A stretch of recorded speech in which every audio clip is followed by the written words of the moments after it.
Posebno čast in zadovoljstvo mi je, da lahko pravzaprav na začetku svojega mandata spregovorim tako pomembni družbi, tako pomembnim ljudem, kot danes sedite tukaj.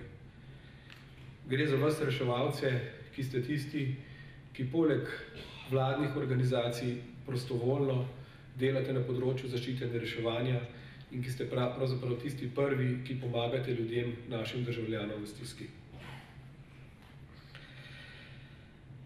Kaj pravzaprav reči na začetku tako pomembnega zbora?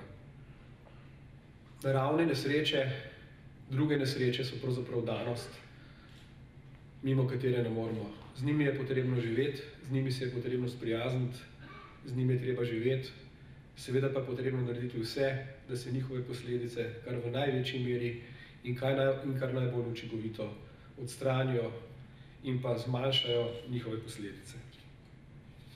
Spoštovani, mogoče je neprimerno, da v trenutkih praznovanja govorimo o varčevanju, da govorimo o načrtih za prihodnje, ampak mislim, da je prav, da poudarim tisto, kar je v tem delu, vašem delu oziroma skupnem našem delu nekaj, kar nam nihče ne more vzeti.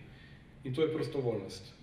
Prostovoljstvo, tisoče in tisoče ur, ki ste jih opravili, ki jih boste opravili, so tisto, kar nam nobena direktiva, nobena gospodarska kriza in nihče ne more vzeti. In ravno to je tisto, na katerem sloni vaše in naše delo in seveda posledično tudi naša in vaša varnost. Ob tej priliki današnjega dneva bi rekel mogoče to, da so seveda podelitev priznanj civilne zaščite samo neka skromna zahvala, neka skromna pozornost, da pa simbolično taka dejanja pomenijo izjemno priznanje vašemu družbeno koristnemu in splošnemu delu, ki ga opravljate v državi.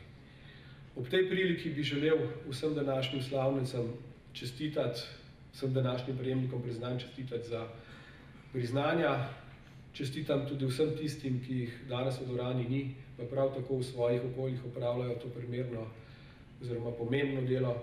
Čestitam pa seveda posebej tudi vašim najbližjim, vašim družinam, torej tistim, ki so po moji osebni oceni deležni največje kraje vaše prostovoljnosti.